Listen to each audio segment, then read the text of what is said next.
Matod pa sa igsuon sa biktima nga amo ang na-interview, naabot ni sa diri og Mandawi City nga wala joy po pananghid. Wala mananghid. Unya trabaho kuno ang gianhi sa Mandawi City. Kung trabaho ang gianhi sa Mandawi City, kalayo sa Davao, pwede naman unta siya nga manarbaho sa Davao kay daghan man gyapon mga job opportunities kanto sa Davao, unya dili pa siya malayo sa iyang pamilya. Apan ni sugal gyud siya, naabot gyud siya Davao kay gi-invite diay siya sa iyang amiga nga anhi diri Mandawi City kay naay nangitag trabaho. Ari usa kuno ka restaurant. So tuod man naabot siya Mandawi City nga wa mananghid siyang ginikanan, wala mananghid sa iyang mga igsuon.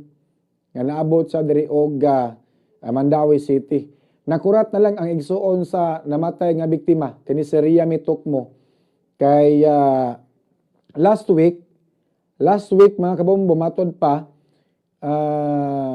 nanawag ni siya siyang ati nga ati nagpabook biya ko og kuan, nagpabook ko og ticket kay mouli ko diya sa Davao karong July 21. Ningon yung ati nga asa maday ka? Ningon si Riami Tukmo nga nako sa Mandawi City ati, nagtrabaho ko sa restaurant. Ningon yung ati, ngano naabot man ka diha kinsa may imong gisak-an? Wa man ka mananghid. So pala istorya, nakadawat na lang po ang pamilya nga naabot og Mandawi City. Si Riami Tukmo kanangita og trabaho mga kabombo. Nilokat na siyang ticket unta kay mas may manang layo pa magpabook kadaan og ticket sa eroplano para po barato imuhang bayran kay kumulokat kag ticket karon on the spot mahal-mahal man. So mas may nang layo pa ang imuhang flight, magpabook kadaan og ticket pipila ka semana gikan sa imuhang schedule nga larga. Tuod man matud pa sa igsoon sa biktima nga namatay, wala may gisulti ang biktima nga naa siya kontra. Wa po siya gisulti nga naa siya problema. Unya murag okay ra man kuno, unya malipayod man ning maong bataa. Ang kining maong biktima nga si Riami Tukmo naa siya uyab minor tuaron sa Davao. Wala mo kuyog niya sa Mandawi City mga kabumbo. Gani maka-open pa man sa Facebook ang iyang uyab nga minor kay ang Facebook ni Riami Tukmo maka-access man iyang uyab nga minor. Prior gipatay si Riami Tukmo 4 ka adlaw before siya gipatay, naka-change pag ito og profile picture. Ano dahil covered photo ba to? Covered photo mo siguro ilisan or profile picture ba to? Unya, niyan tong nakalabayng simana, kuha ko masayopit sa 15 or pit sa 16 sa kadlawon. Si Riami Tukmo nigawas unusual kayo, kinigawas siya og kadlawon. Nya matod pas nakasaksi, nisakay siya og motor color yellow. Nya nakita po sa CCTV nga nisakay siya og motor color yellow o nya nagpahatod ngadto sa usa ka bar diri sa barangay Panagdait, Cebu City. Gikan sa Mandawi, nisakay og motor, habal-habal driver tinga ito, nagpahatod ang biktima diri sa Panagdait mga kabombo. Usa ka imnanan diri sa barangay Panagdait. Unya atong gusto mahitabo nga mo cooperate po ang habal-habal driver sa atong mga sakop sa kapulisan kung di napita gidrop o kisay kuyog sa maoga biktima, kisay sugat sa maoga biktima. Unya doon na po sa ka taxi driver nga nipatimaw last week sa CCPO, Cebu City Police Office og nakikita ni Colonel Dalugdog og ni istorya nga sir usa ko ka taxi driver sir unya ako mo gisakyan anang bataa kanang gipatay nagpahatod na nako na bataa na say kuyog laki naglalis na sila sir grabe ilang lalis nagpa-drop sa Lahog.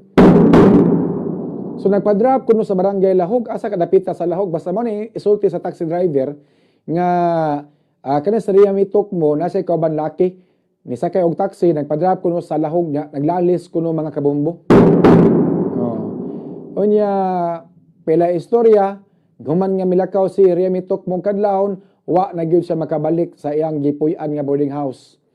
Matod pa sa iyang amiga nga mo nag-invite niya, dili man na siya mogawas og kadlawon. O mogawas siya sa buntag naman sa kuyog kay mangaon, mamahaw. Pero katong adlaw nigawas siya kadlawon murag do na siya ka-text or do na siya ka-chat or basin naa siya lain nga Facebook account ang namatay, unya naa siya ka-chat-chat dito, unya o baka naa siya ka-text-text mga kabomboy nga nagsabot nga magkita sa usa ka lugar diri sa barangay Panagdait.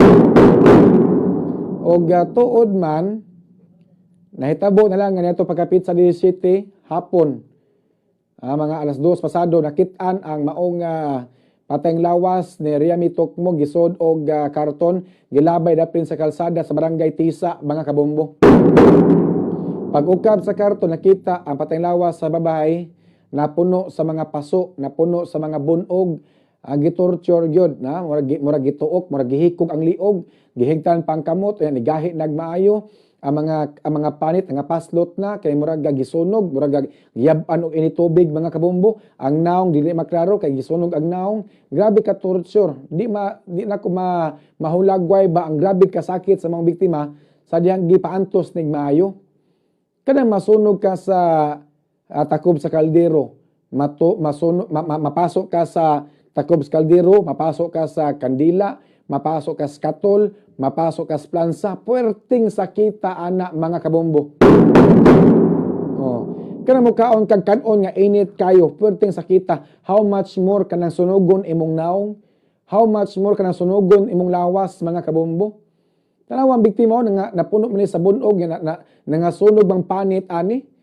Daghan kay siya bunog. Napay nakita nga mga bunog siyang ulo, giparok-parok ba ni or gihapak ni gahi nga butang yang ulo. Napay dinunggaban sa kilid mga kabombo. Brutal nga kamatayon gipaantos og maayo. Unsa gaysa ani bataa nganong patay ni siya ingon ani, gitorture, gipasakit og maayo, gipaantos og maayo.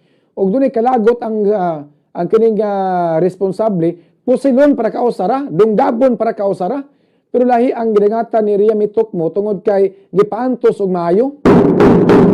Gipasuan, gikulata, gihigot pag kini interior ang liog mga kabombo. Tagabiha ni.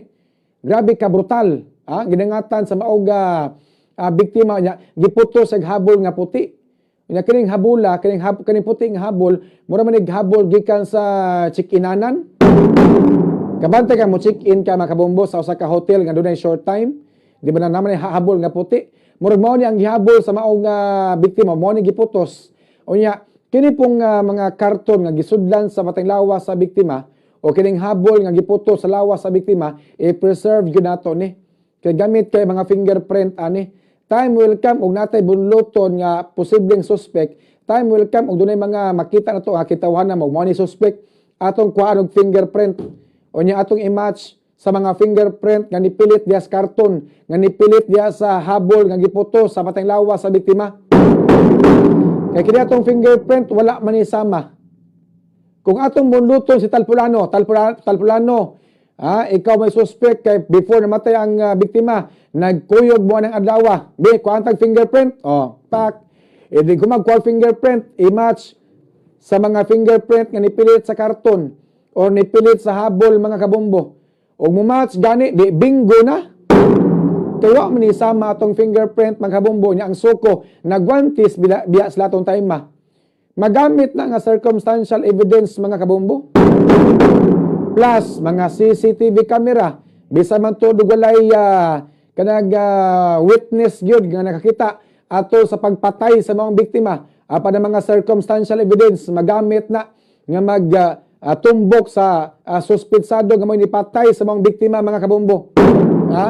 Kaning usa ka lalaki nga nakita sa CCTV nga ni-circulate ang picture karon. Ato ipakita ang picture sa mga lalaki, sa mga naminaw o nagtanaw atong Facebook Live, tabang mo. Basta inyo ning kaila, basta inyong silingan or basta inyo ni parinti. Ingna nga nangita ang pulis ani niya. Mas mayo nga nabay samad iyang naong iyang diri iyang left nga bahin sa iyang mata, ubos. Nay samad. Anong samad ni siya? Dili pa sa matumbok nga suspect pero dako siya matabang sa kaso. Unya kinsa ning tawhana, taga-asa ning tawhana, unya nangita ang mga pulis ani niya. Kaya imbestigaran, pangutan-on. Dili mga pangutana ang mga pulis nga siya ra po'y makatubag, tabang mo. Aron masulba din ang krimen mga kabombo kay di lalim. Ang gidangatan ni Riami Tokmo mga kabombo. Kana bang gipaantos og maayo. Ako nagtuo ko nga adik ang nihimo sa krimen. Nagtuo ko nga adik sabog o niya hubog lisod na pugngan murag mayawaan na gyud. Ha? Balik ko na ko ha. Sabog kas illegal nga drogas, hubog kas ilinon nga makahubog, lisod kay kapugngan. Mo na nga dunay mga tao nga drug addict mo patay. Bal sa kini mga drug addict ka hubog, nya sabog, nya imong bad shot ilang tama, manunggab na, mamusil na. Oh. Wala kasi yung proper mindset ana, hubog ka, sabog ka, tama ka sabo, nya hubog ka sanan. Kung imong bad shot ang tao nga drug addict, kung di nimo tagaan siya ang gusto nya hubog nya sabog pa yun, mupatay na. Mura nagmayawaan, mura nagdemonyo unahon na ana. Kay wa na sa insaktong paminsar, ha? Mo na mga drug addict, mga kabombo na mga butang nga imposible nga mamahimong posible nilang buhaton. Oh, complain kayo mahadlok mangawat, complain kayo mahadlok pupatay, complain kayo gunahona dili tama sa shabu, mahadlok mabuhat og krimen. Pero og magtama nagshabu unya follow upan pagtagay mahubog sabog na ang sod sa utok yawan-on na kayo mga kabombo. Di ba? Kabantay mo sa mga report kaya doon mga adik gilugos igsuon, gilugos ang mama, gipatay ang mama, gipatay ang papa. Oh, kay wa tagay kwarta, nangawat silingan, ang giunay kawat ang ilang mga butang, gibaligya ingon ana. Oh, basta adik ka wala ka sa sakto pangunahon na oy.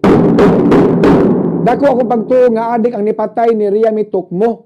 Kay kung di ka adik unya ang babay dihilak, ni sagit, nihilak nagpakiluoy, makonsensya in taon ka oy.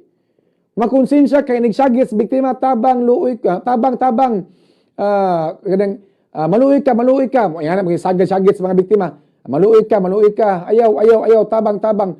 Mahunong ka sa imong gibuhat. Uy, complain ka, ugwa ka magtama. Pero kung magtama ka, bisa pa lang nga nagtabang diha, di na ka maminaw sa pagpakiluoy, imo ginang patyon or nagbiga ka, mag sex trip ka, maglugos ka, ya tama ka sanan. Bisa pag bangay tabang ng imong logos, di na ka makonsensya kay tama kay kasabok. Muna usay makaingon ko ba sakto tong gisulti Duterte, angay ra po din pamatyo ni mga drug addict, mga kabombo.